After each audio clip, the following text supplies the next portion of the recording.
Hello, class, and welcome back. Today we get to go over Chapter 4 and languages.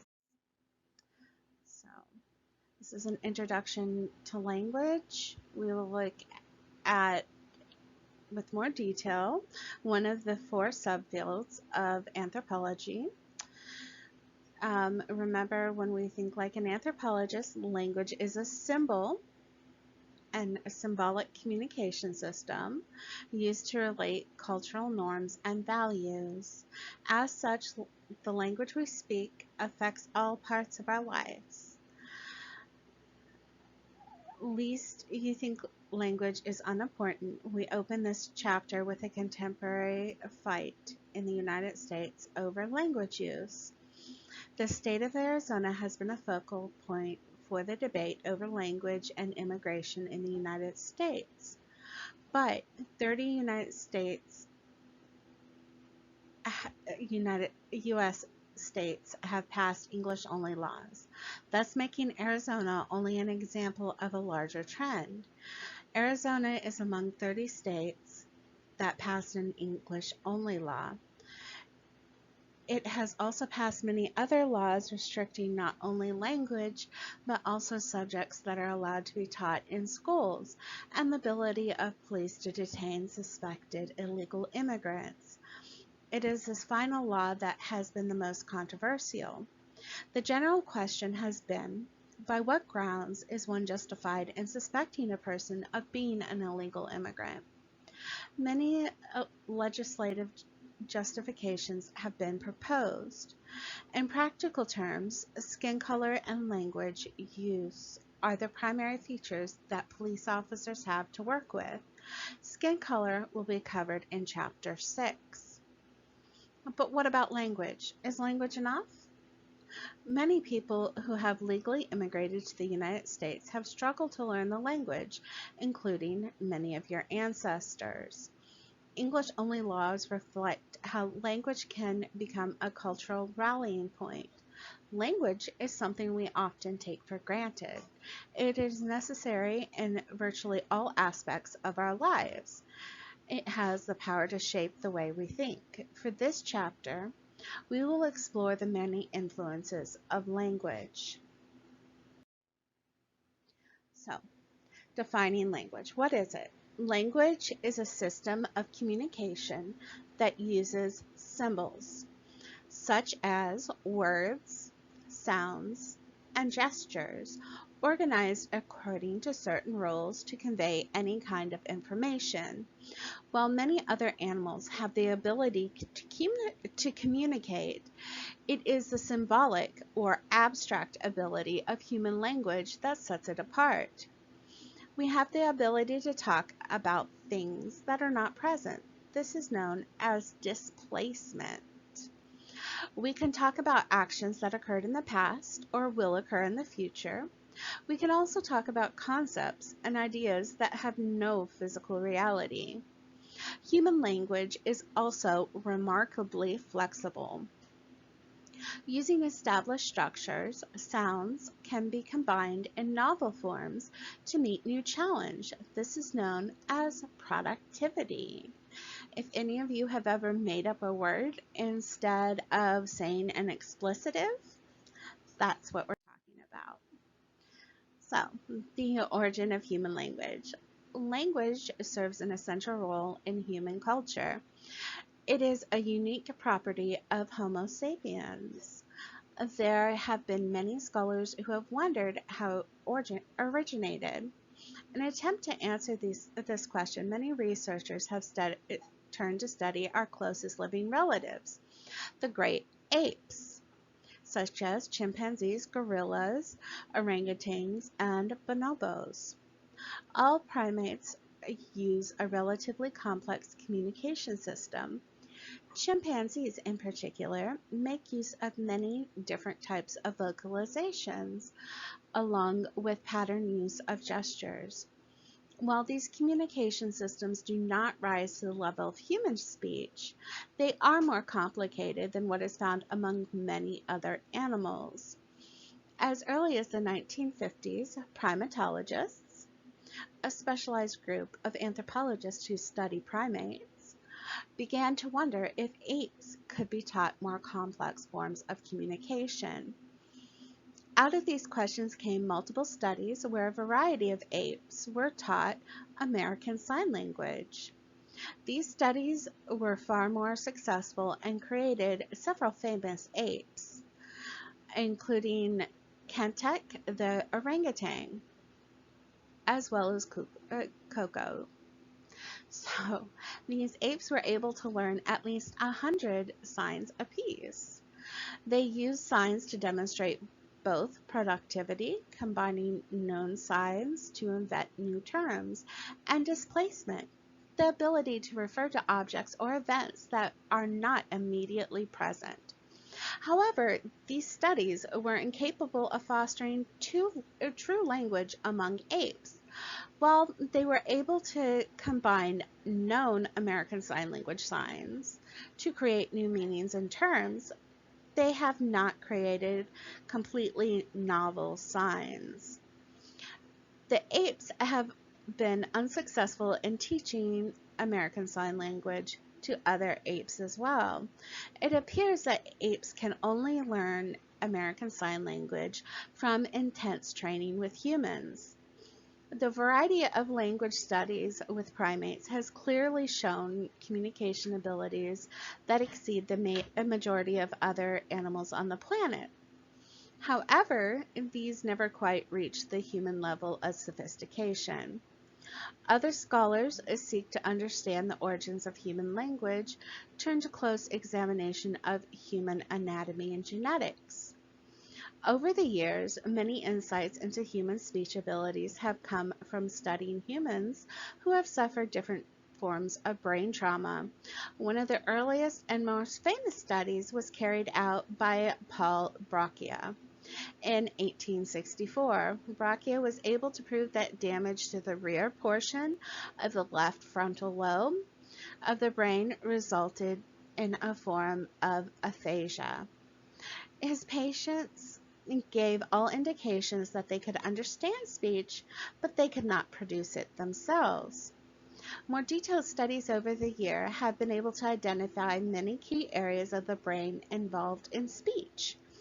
Even more interesting, fossil casts of Neanderthal brains, a recent human relative, have shown similar structures in their brains, thus suggesting human speech may predate humans. Another groundbreaking study is the understanding the origins of human speech came from a chance discovery of a family in Britain that had severe speech abnormalities. It was discovered that the family had genetic mutation. They carried an abnormal version of the gene known as FOXP2 gene. The variety this family inherited looks more like a variant that is found in chimpanzees. In essence, a long ago mutation in a single gene may have done much to open up the possibilities for human language. Okay. This Gorilla Foundation, you can see that they're teaching sign language for each descriptive language. Moving past the origins of language, we can look more closely at what language is. Linguistic anthropologists often engage in descriptive linguistics. This study is the study of sounds and methods of construction used by a language. Using descriptive linguistics, anthropologists work to describe the essential elements and roles of particular language. Much of the discipline of descriptive linguistics has arisen from the challenges faced by anthropologists conducting ethnography. As we've seen, many anthropologists have conducted their research in small, remote communities. Often people in these communities speak a language that has no written system. If an anthropologist is going to take notes about their interactions and about the language people speak, they need to develop a writing system. Developing an effective writing system for a spoken language is no small task. Out of this practice, several key elements of language have been identified. Phonemes represent the smallest unit of sound that can make a difference in meaning. For example, the English letters B and P represent sounds that are very similar, and yet they distinguish meaning.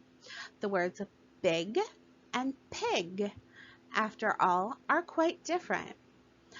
The term phonology has been developed to describe the study of phonemes within a language. Different languages can have different set of phonemes. For example, in Arabic, the p and p represent two different ways of saying the same sound rather than two different sounds, so that very minor differences in meaning in English but not in Arabic. This is what phonology looks like.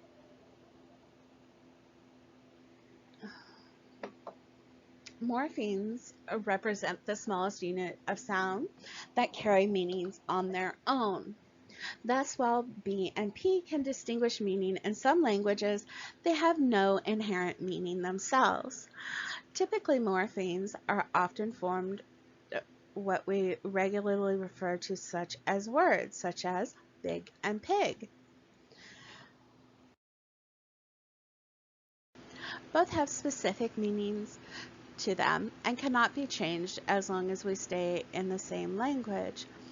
Thus, phonemes are combined to make morphemes, and morphemes are combined to make phrases and sentences. The combination of morphemes within a language is controlled by rules of grammar. From the perspective of linguistic anthropology, grammar simply refers to the structure combination of morphemes that allows speakers of a language to make sense of this combination. Thus, the phrase, "ain't nobody got time for that," may be grammatically incorrect in your English class, but it's perfectly fine in a linguistic anthropology because it's a structural form of communication that we all understand. So, kinesthetics and paralingual. Finally, while phonemes, morphemes, and grammar make up the primary components of language, they are only a part of the complex forms of human communication. Kinesthetics is the study of how body movements are used in communication. I don't need to tell any of you about the importance or significance of gestures. In fact, you've all learned quite a few, friendly or unfriendly, gestures over the course of your lives. These gestures, however, are culturally dependent and not universal. For example, the English Sign Language for okay is far from okay in other parts of the world. If you travel to Brazil and flash people an okay sign, you're actually telling them you think they're an asshole. This is not an easy mistake to explain. Body movements and communications go far beyond specific gestures. The next time you see debate between candidates for president, there will be numerous articles written, interviews given, and significance of body language during the debate. Everything from eye contact to the position of our arms helps convey our thoughts and emotions. Paralanguage, on the other hand, is a study of a variety of sounds that accompany language, everything from laughter to grunts to crying and screaming. All of these sounds are used to convey information beyond the straightforward message found in the spoken words. Paralanguage includes the study of any aspect of communication that isn't directly included in the structure of language. The Scottish are very much known for their gruffing. And they kind of make a weird guttural sound in their throat when they're annoyed or unhappy about a situation that I honestly can't do, so I'm not even going to try.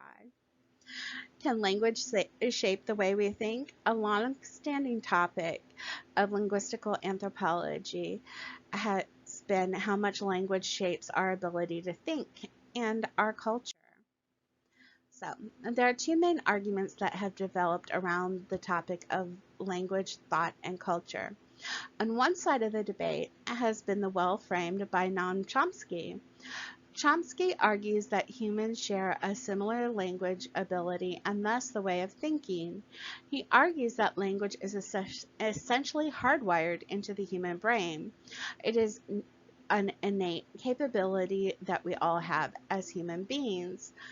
This hardwiring leads to a universal grammar. He's essentially arguing that all human languages are ultimately, despite their surface differences, built on a similar principle.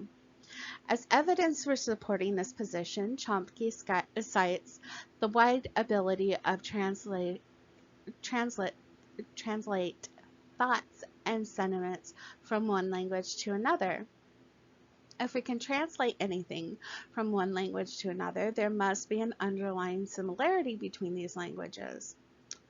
On the other side of the debate is crystallized around the Sapir and Whorf theory, proposed by Edward Sapir and Benjamin Lee Whorf. This hypothesis holds that different languages create different ways of thinking. They argue that languages effectively serve as a form of classification of the world around us. If different languages make use of different classifications, then they fundamentally change the understanding of the world.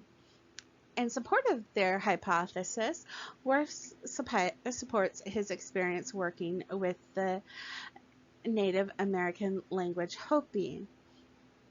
English is generally considered to have three tenses: past, present, and future. But Worf found that Hopi used only two tenses, a combined tense used for both the past and the present, and a separate tense for the future. Wolf argued this fundamentally changed the way Hopi think, arguing that Hopi have a different conception of time. Past and present reflect a lived reality. The future is the only hypothetical or potential reality. So, the role of vocal vocabulary. We have one final topic on language and thought, and that is the vocal vocabulary. This represents a detailed, well-developed vocabulary of a particular topic or focus. Typically, this focus represents something of deep importance of a culture. For example, Evans Pritchard found that the Norm, who are dependent on cattle for their well-being, have over 400 words to differentiate types of cattle. This is compared to the modern Americans having a host of terms for their online lives, including many new words regularly added, such as tweet, Google, blog, and so on. So, the central question of vocal vocabulary is how much does it represent different ways of thinking? How much does it simply reflect nuances, descriptions of important topics? A standard example from our own culture is found in the term of color. There are many, many more terms for color in the English language than most people use. This includes everything from mauve to pounce. At least in the United States, there's a strong division in the use of color terminology along gender lines. In short, women are more likely to use a wider variety of color terms than men are. So, how do systems of power intersect with language and communication? Language seems to have at least some impact on the way we think about our culture. Our culture clearly impacts our language, and particularly when cultural systems of power are overlapped with cultural use. The power and language definitely go hand in hand. The N word. Our first example we have is the N-word. This is a great example for the overlapping between power and language. Simply put, I don't even have to tell you what the N-word is, you already know. The term the N-word refers to historical roots within the United States as a racial classification. However, the use of the term as a racial identification is deeply intertwined in the history of slavery and racism in the United States. After the Civil War, the N-word quickly became less publicly acceptable. The term lived on in racist discourse, however. The extreme impact of the N-word can be seen in the words of television over the last 2 decades. Language on television has changed drastically. In the past, television censors were extremely strict about what could and could not be said on television. These restrictions have gradually loosened, allowing more and more words to be considered acceptable. Yet the N-word is still treated as utterly impermissible on many channels. A discussion of the N-word would not be complete without a comment on how the word has been repurposed, particularly in the music of the hip-hop world and rap. The term has been embraced. As a result, an extreme negative term has become the term of bonding and belonging among some people. Many African Americans still reject the use of any version of the N-word as too heavily polluted. Many others have embraced the term, though. The behavior of reclaiming a negative slur is not unique, but is an excellent example of many meanings a word can hold and how deeply entrenched in the system of power a single word can be. Language and gender.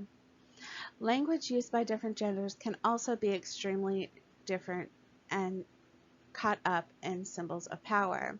We've already discussed the use of colors by men and women. Thus, we already established that men and women use language differently.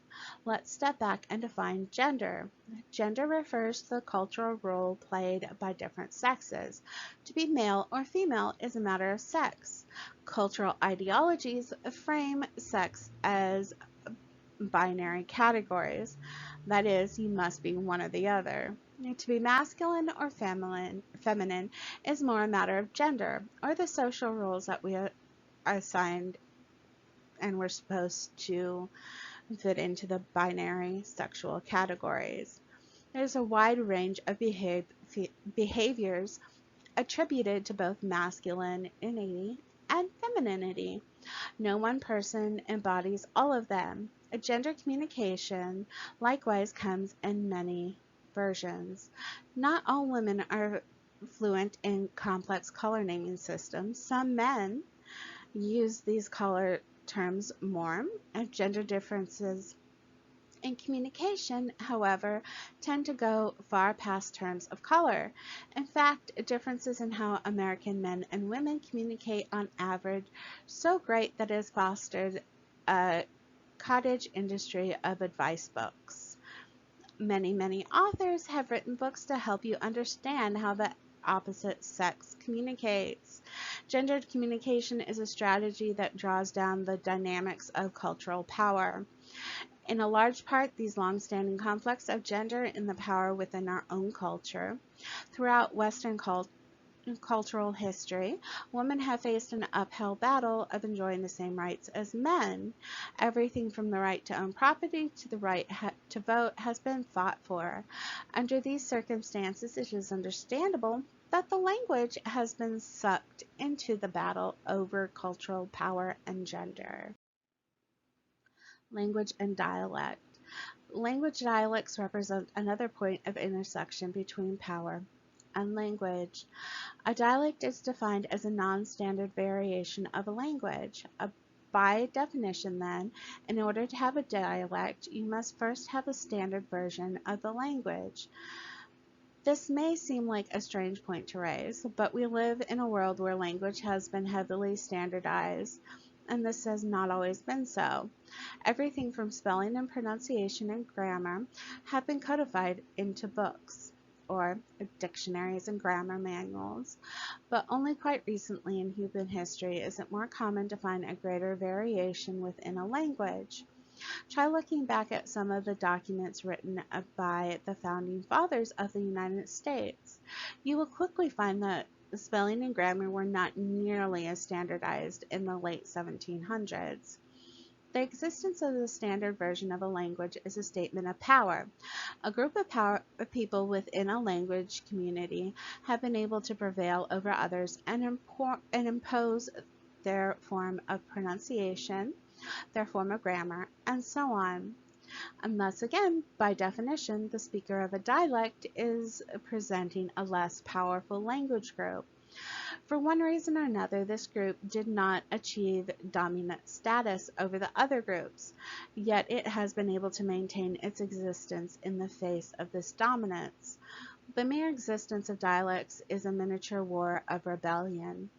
By the same token, the standard version of the language is not one that is better than other dialects. It is simply the one whose speakers are afforded much more social power. Language and variation. So, with these thoughts in mind, we can look at the different dialects and different variations of language use within the United States. While ideologies about what counts as standard English exist, numerous dialects continue to exist in the United States. The use of these dialects is often caught up in power struggles. So, code switching. President Clinton's ability to switch dialects is an example of another phenomenon in language known as code switching. Code switching refers to the ability to easily switch back and forth between different dialects or different languages depending on cultural contexts. Code switching is a very common phenomenon in bilingual immigrant communities. There are people that speak language of the host community in public and their native language at home. Code switching is present in many other contexts, including academia. You wouldn't talk to me, your professor, the way you would talk to your peers, your parents, or your friends. So, the spoken soul. Language and power also cross the lines of ethnicity. Even beyond Southern English, African American English is one of the most stigmatized dialects within the United States. Speakers of Standard English often project negative stereotypes about African American English, suggesting its uses incorrect grammar and mispronounced words. However, as we've seen from a linguistic anthropology perspective, African American English is perfectly valid as a language form. It is inherently consistent, it is perfectly understandable and logical. It is thus a functioning linguistic system. While the precise origins of the African American English are disputed, it seems clear that as a result of a forced assimilation. Africans brought to North America to work as slaves had little choice in being forced to learn English. This dialect has been inherited by many modern African Americans. Much like the N-word, African American English has been embraced by some Africans as a symbol of the soul. Some have even adopted the term spoken soul as a more favorable name for the dialect. In the 1990s, controversy was raised over the proposal by the Oakland School District in California to teach African American English in the classroom, also known as Ebonics. A decision of a local school board quickly became national news. The power struggle surrounding the language and African American English will likely survive as long as there's a power struggle between racial groups within the United States. So, one final topic under language and power, and this is the historical language is a study of development of language over time. We will come back what it is to has to do with power, but language and language use patterns change over time. Try reading an old letter written by your grandparents, or perhaps a letter written by your own children. You can quickly see how fast language use changes. Many of you learned a Romance language such as Italian, French, or Spanish. These languages are all grouped together because of their similarities, and their similarities are the result of them being derived from the same parent language, Latin.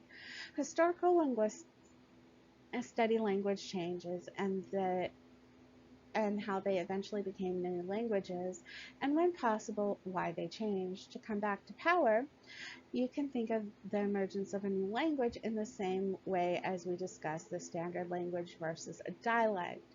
The emergence of a new language represents a successful cultural influence of the speakers of that language. In the United States, children are taught to think of language as a part of the national identity.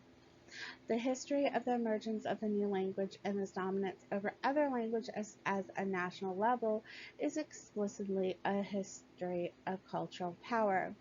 Those cultures that were most influential in the past, through political or economic means, have left their mark on the present within their language. So, globalization is definitely having a huge impact on language. So, but it is increasing interaction and communication between people around the world, and there is an increased impact on language.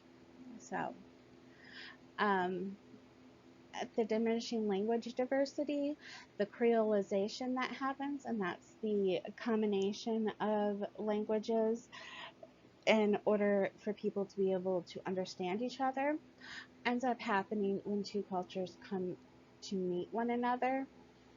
The top 84 languages account for 80% of humanity, and the 4,000 least widely used language account for only 0.12% of the population.